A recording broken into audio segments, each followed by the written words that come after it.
आप देख रहे हैं न्यूज़ से रेडियो और मैं हूं अरफाजा मडैंग। आज हम आपकी मुलाकात करवाने जा रहे हैं मिस्टर तनवीर हुसैन बाबजादा जी से, जो कि प्रोविंशियल यूथ वाइस प्रेसिडेंट हैं नेशनल कॉन्फ्रेंस के। बातचीत करेंगे इनसे काफ़ी अहम मुद्दों पे, जिस तरह से अभी जो करंट सिचुएशन अभी हमारे जम्मू कश्मीर की बनी हुई है। सर, स्वागत है आपका न्यूज़ से रेडियो में। सर, क्या कहेंगे जिस तरह से अभी जो हालात आप देख रहे हैं, किस तरह के हालात हैं, क्या कहना चाहेंगे? जनाब, हालात तो बखूबी आपको इल्म है हालात कैसे चल रहे हैं इस वक्त। एक तो अल्लाह की मार है जो अभी कोरोना का जो कहर पूरे दुनिया में और हमारे जम्मू कश्मीर में जो हालात हैं, खुदा माफ़ करे किन गलतियों को उन्होंने पकड़ा हुआ है। बाद में रही जो यहाँ की आवाम जो है, हमारे जम्मू कश्मीर की आवाम को इस वक्त बड़े ही यानी बुरे दौर से जो गुज़र रही है। इस कोरोना से पहले भी वो ऐसे ही गुज़री है, आज भी उनको ज़्यादा उनके ऊपर जो आफत बनी हुई है। तो यहाँ सिस्टम जो निज़ाम जो है, जो यहाँ की सरकार है, यहाँ का हमारा जो कि एलजी साहब है, ये नहीं हम बोलेंगे कि वो बीजेपी का है किसका, क्योंकि हमारा है जम्मू कश्मीर में इस वक्त एलजी है वो। लेकिन एलजी साहब को भी ये देखना चाहिए, उसको भी थोड़ा निकलना चाहिए, अपने इस हाउस को छोड़ के बाहर थोड़ा देखना चाहिए क्या हालात। हर डिस्ट्रिक्ट में विज़िट करनी चाहिए, उन्होंने देखना चाहिए वहाँ के लोगों की हालात क्या है, वहाँ के लोगों को इस वक्त प्रॉब्लम किस चीज़ की है। वहाँ तक यानी खाली खबरों से या मीडिया में आने से हम ये कर रहे हैं वो कर रहे हैं, ग्राउंड लेवल पे बिल्कुल लोगों को कोई फ़ायदा है ही नहीं। अभी आप देखेंगे ये पीछे जो इन्होंने राशन वगैरह का जो किया है, पर फ़र्द को वो 5 किलो देंगे, लेकिन वहाँ भी भेदभाव। आप मुझे बताए ये कौन सा इंसाफ है आवाम के साथ? अगर 5 किलो राशन वो फ़र्द को दे रहे हैं, लेकिन वहाँ होना चाहिए वो आपका APL BPL में आना चाहिए। APL वाला कहाँ जाएगा? BPL वाला वो क्या बोलते हैं जो दूसरे हैं कैटेगरीज़ है, वो कहाँ जाएंगे? इसका मतलब कि उधर भी भेदभाव कि गरीब तो सारे हैं। इस वक्त तो गुर्बत में सारे हैं। मैं नहीं मानूंगा इस वक्त कोई रोज़गार बंद है, इस वक्त बाहर काम बंद है, कोई लेबर कहीं काम नहीं कर रही है, कोई उनके पास सहारा नहीं है। तो इस वक्त उन्होंने ये एक माहौल बना रखा है। तो हमें लगता है कि ऐसे जो है हम पता नहीं किस दौर में हैं। बादशाही जो हमारी है वो किसी काम की नहीं। सर, आप यूथ वाइस प्रेसिडेंट हैं नेशनल कॉन्फ्रेंस के। आप यूथ के बारे में क्या कहना चाहेंगे? जिस तरह से बड़े बड़े दावे तो किए जाते हैं यूथ को लेके, लेकिन आए दिन आप देखते होंगे कि सड़कों पे है यूथ सारा जम्मू कश्मीर का। क्या कहना चाहेंगे? देखिए जनाब, आप देख रहे हैं यूथ इस वक्त जो जम्मू कश्मीर का है कितना परेशान है। आए दिन कोई ना कोई हादसे सुनने को आ रहे हैं, यूथ के साथ होते रहते हैं। या तो वो सुसाइड कर रहे हैं या तो कुछ, क्योंकि तंग आ चुके हैं। है नहीं, यहाँ पे सरकार फेल है इसके लिए कि रोज़गार देने में फेल हो गई है। यहाँ के जितने आप पावर प्रोजेक्ट बनते थे या कहीं लोग प्राइवेट काम करते थे, सब इदारे बिल्कुल बंद है इस वक्त। तो करें, यूथ तो इस वक्त बहुत ही परेशान है। आप देखेंगे कि कोई ऐसा जॉब का सर्कुलर नहीं गवर्नमेंट निकाल रही है जहाँ उनको बेचारों को कहीं पे लगे, या कोई ट्रेनिंग का सिलसिला ऐसा हो कि लड़का कोई ट्रेनिंग करे। पढ़े लिखे नौजवान हैं जो कि अभी डिप्रेशन में हो रहे हैं, बहुत ज़्यादा पढ़े लिखे। ये नहीं कि हमारी जम्मू कश्मीर स्टेट में जो बच्चे हैं तारीफ़ के काबिल हैं, पढ़े लिखे हैं, वेल एजुकेटेड है, लेकिन आगे उनको प्लेटफार्म नहीं मिल रहा है, तो इसलिए वो परेशान हो रहे हैं, डिप्रेशन में हो रहे हैं इस टाइम।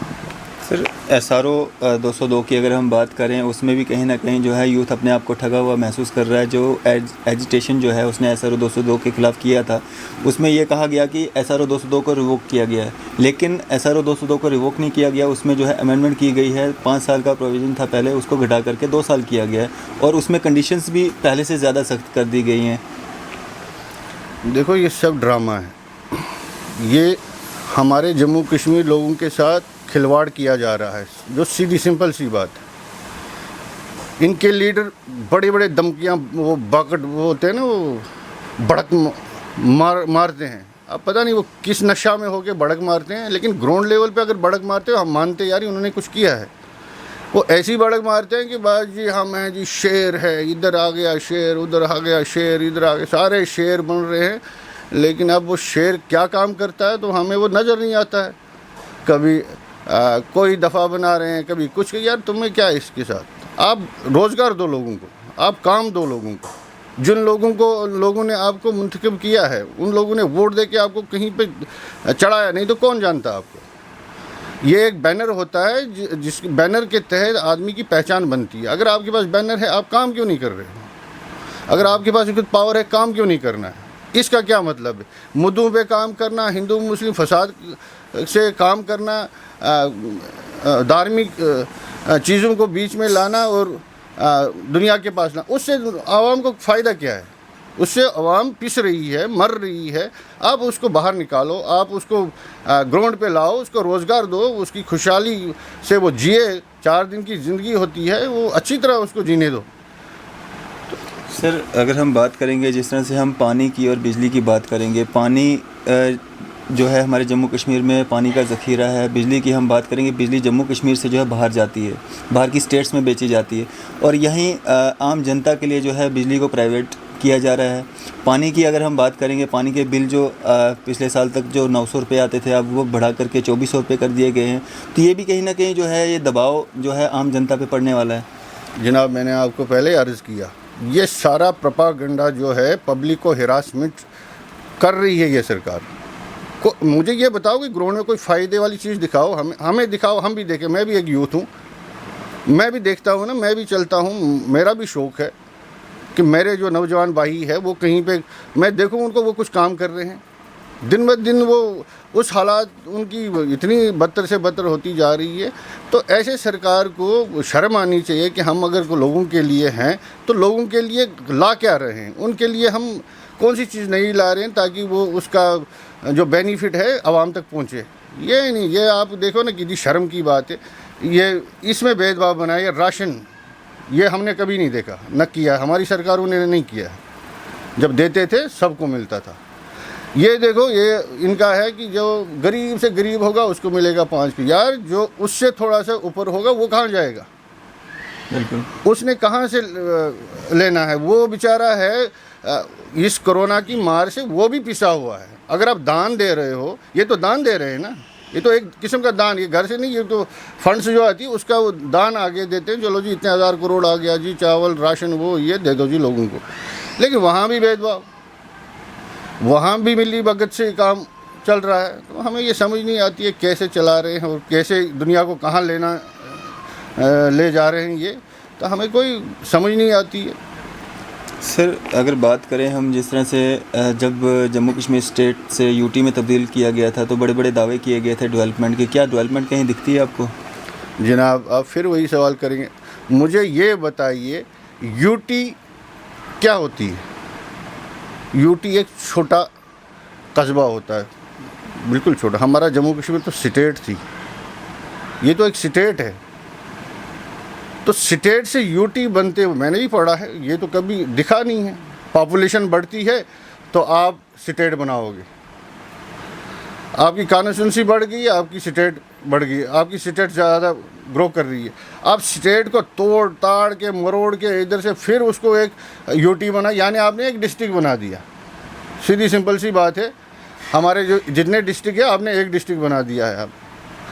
तो ये इसमें हम कुछ नहीं बोलेंगे। इनका दिमाग पता नहीं क्या काम कर रहा है और क्या सोच इनकी दिमाग में। वो आज तक दुनिया परेशान है, हर लोग परेशान हैं, जम्मू कश्मीर की आवाम परेशान है। करना क्या चाहते हैं?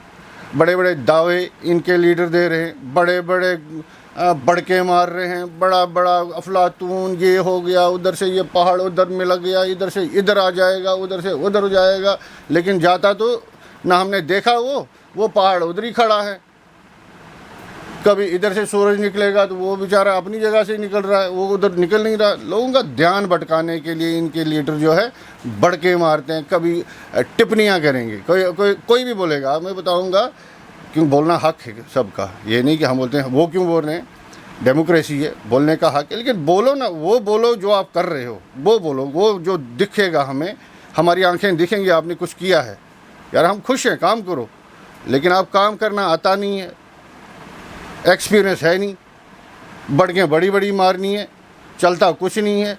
तो ऐसे ही आवाम को परेशान करना, यूथ को बेकार कर दिया है। मेरी यही प्रार्थना है प्रधानमंत्री जी से, प्रधानमंत्री हम सब का है कि कम से कम अपने इस जम्मू कश्मीर के लिए अपने एलजी साहब से बात करिए, उनको बोलिए आप ग्राउंड लेवल पे वहाँ पे जाइए, हमारे डिस्ट्रिक्टों की हालत देखिए क्या है वहाँ पे, वहाँ की आवाम कैसे परेशान है, वहाँ के रोड कैसे हैं। आप देखेंगे, मैंने विज़िट किया पिछली बार कहीं पे, ऐसे ऐसे घर हैं जो PMGSY ने काम किया हुआ है, उनका मुआवजा अभी तक नहीं मिला है। 2011 में अगर काम किया है, इस वक्त 2020 जा रहा है, मुआवजा नहीं मिल रहा है, मकान उनके गिर गए हैं, किसी के घरों में रह रहे हैं वो फैमिलियाँ, यानी ठगा के लिए गए वो उधर से रास्ते कि जी आपको मकान बना के देंगे, चलो गिर गया, बारिश आ गई, वो हो गया, ये हो गया। यानी ग्राउंड लेवल पे कोई इनका देखता ही नहीं है। तो क्या इसकी सरकार का कोई फ़ायदा लोगों को? लोग अभी ये तमाशा देख, आप देखेंगे, कल देखा आपने गांधीनगर की हालत, कल उधर लोग जाएंगे कहाँ यार? आज तक ऐसा तो दिखा ही नहीं हमने। अगर गाड़ी है तो अपने घर के बाहर ही रहेगी ना, या उसको हम गोल मार्केट में रखेंगे? अगर घर गया, आदमी गया कोई सामान लाने, सामान छोड़ने, अंदर गया, लिंक पे है गाड़ी, कोई हाईवे पे नहीं है, कोई जाम नहीं कर रही है, कुछ नहीं, अपने गेट के पास। कल मैं देख रहा हूँ वो बेचारी लेडीज़ें सारी बाहर आ रही है, सारी जनता बाहर आ रही है। तो क्या ये कौन सा इंसाफ है? हमने प्रोटेक्ट करना है ना, आवाम को हमने हिफाजत देनी है, हिरासमेंट तो नहीं करनी है ना। ये तो हिरासमेंट कर रही है। हम कहाँ से हम सेफ़ है? हम तो समझते हैं हम सेफ़ कहीं से। आप कुछ बोलोगे, आपको पता ही नहीं होगा कि हुआ क्या, आप पीछे देखोगे यार हमने क्या किया। ऐसी हालात है, ऐसी सिचुएशन है। मेरा यही निवेदन है इस सरकार से, यार लोगों के काम जो है, लोगों को जो चाहिए, लोगों की जो मुश्किलात है उसका अजाला हो जाए तो आवाम खुश है। और क्या मैसेज देना चाहेंगे आम जनता के लिए? जनता बखूबी इल्म है, जनता को क्या मैसेज देंगे हम? जनता को तो सब पता है, जनता ने आजमाया। अभी तो 7-8 साल से जनता जो पिस रही है, मुझे बताओ किस जगह से आवाम खुश है तो जनता को क्या मैसेज देंगे? जनता को खुद मालूम है, जनता तो चुप है। जो ये हमारे बीजेपी की जमात है वो तो लड़ाने की कोशिश करेंगे, लेकिन जनता समझ गई है कि ये एक प्रोपागेंडा होता है, ये एक इनका अपना एक मुद्दा होता है, तो हमें बीच में ख़राब कर देते हैं। हम इस वक्त भी पिस रहे हैं, पीछे भी जो इनकी सरकारें थी तब भी पिस गए, इधर से कोरोना का मार है उधर से भी पिस गए। अब जनता को मैं यही एक मैसेज देना चाहता हूँ, जो इस वक्त जो वबा की बीमारी इस वक्त जो हम पे उभरी हुई है, इससे दुआएं करें ऊपर वाले से कि माफ़ करे इस चीज़ को, इस दुनिया से हमारी ज़िंदगियां बच जाएं, सब खुशहाल रहें। इंशाल्लाह आने वाले टाइम में अच्छा होगा, अच्छा चलेगा, फिर वही कारवां चलेगी। लेकिन इस वक्त पहले सबसे अपनी हिफाजत ज़रूरी है, बच्चों को एहतियात करना है, अपने बुज़ुर्गों का ध्यान रखना है, अपने पड़ोसी का ध्यान रखना है। जो इस वक्त हालात हैं इससे हम बचें, बाकी अल्लाह रहम करेगा सब पे। चलिए, शुक्रिया सर हमारे साथ बातचीत करने के लिए और अपना कीमती समय देने के लिए। ये थे हमारे साथ तनवीर हुसैन बाबजादा जी, जो कि प्रोविंशियल यूथ वाइस प्रेसिडेंट हैं नेशनल कॉन्फ्रेंस के, जिन्होंने अपने व्यूज़ हमारे साथ साझा किए। मैं अरफाज़ अहमद डैंग, न्यूज़ शहर इंडिया के लिए अदरीस मोहम्मद के साथ।